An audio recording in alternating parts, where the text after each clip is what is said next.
Hi there, Andrew Zang, Physical Therapy here, and today I want to continue the discussion I had from the other day regarding falls and things that you can do to prevent future falls. And people don't always or aren't always interested in the prevention piece. Tend to be very reactionary. So after something happens, then maybe we're willing to do something about it. But truly, the prevention part is as much a key. But I'm going to stick to what you can do on the back end to help yourself. Number one, recover, and then number two, and it's secondary, but probably more important, is to prevent the next one. So, as I said the other day, history of past falls is the number one predictor of future falls. So if you had one, this message is for you, and please listen up, because the next one could be more serious, putting you in the hospital, broken bone, maybe surgery, maybe take you to a nursing home if you can't care for yourself or there's no family around to care for you. So please listen up. So if you're someone who walks around your home very slowly, maybe with a walker, cane, this is important. If you're somebody who walks holding on to furniture or doorways or clutches on to banisters, you are at a significantly greater risk of falling by doing any of those activities.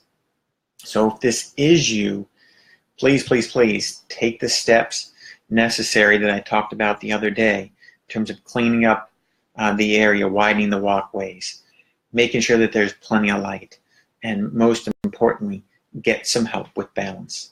Balance is something that can be taught to people. It is not an easy thing to do, but it is something that can be taught and can be huge in preventing future issues. Because while you may have escaped the last one, or even 3 or 4, eventually it will catch up with you and something bad will happen. I've worked with too many individuals over the years where that's happened, and we're putting the pieces together on the back end, when in reality, a majority of those falls could have been prevented if steps had been taken.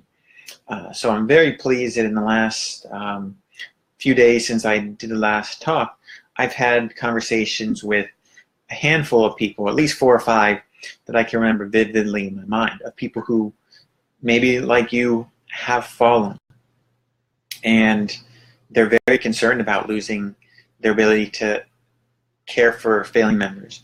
They're concerned about their ability to go out and just grocery shop, go to church, go to lunch with friends, because they're worried about their balance and maybe tripping over a curb going into a restaurant. Maybe they have difficulty getting in and out of their car. That's not something anybody should have to really deal with. So each of these individuals, talk to me at length about how they fell, what they felt after their fall, how they're concerned and nervous about it happening again. Each and every one of those individuals is nervous and scared that it's going to happen to them again. And you know what? If they don't do anything about it, it's going to happen again to them. And they know it. So each of them has decided that they're going to take that next step. They're planning on talking to their doctor to get scripts for therapy. They're talking about getting into an exercise program designed for balance. They're talking to me about, what kind of benefit therapy can have for people with balance issues. And we talked about all the benefits, like increasing confidence, improving strength, because a lot of them also felt that they didn't have the strength, and that was a big reason for them falling. So these are all things that these individuals can work on. They'll ultimately pay dividends for them. Maybe not next week, but a month from now. Their confidence is going to grow. Their strength is going to build. They're going to learn to navigate obstacles and whatnot. And ultimately, they're going to get into a good program that they can do at home.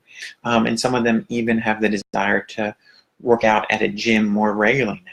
So I'm really looking forward to working with them in the coming weeks and helping them towards their goal. Okay?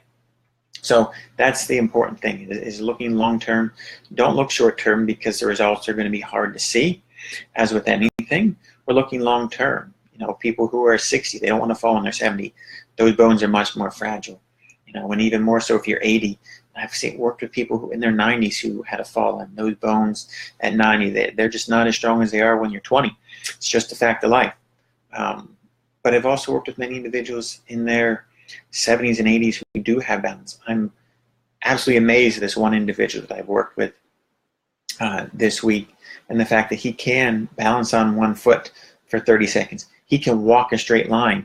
So he could pass that sobriety test, as I joke with many of my patients. He could pass that with flying colors. The majority of people I work with are unable to walk heel toe in a straight line. I feel like I have to write them a note, so if they ever get pulled over by the cops, they'll know that they haven't had drinks during the day. They just don't have balance. And that's something that people should have. You should be able to walk a straight line, not have to touch on to anything.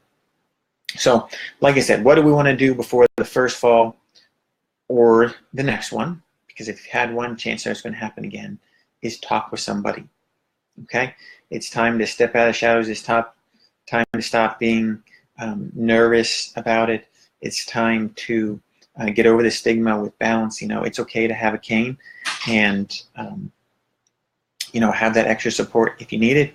It's perfectly fine, and it's the right thing to do to get working with a health professional to get yourself stronger, more flexible, and teach you all those balance exercises so that you can go to the grocery store, go to lunch with friends, you know, be with family, travel, you know, whatever it is you want to do.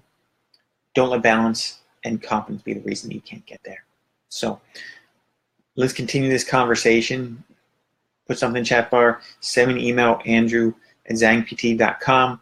Certainly give me a call. I'm more than happy to discuss as long as we need to, because I want to help you remain strong, healthy, independent, and enjoying life to the fullest. Have a nice day.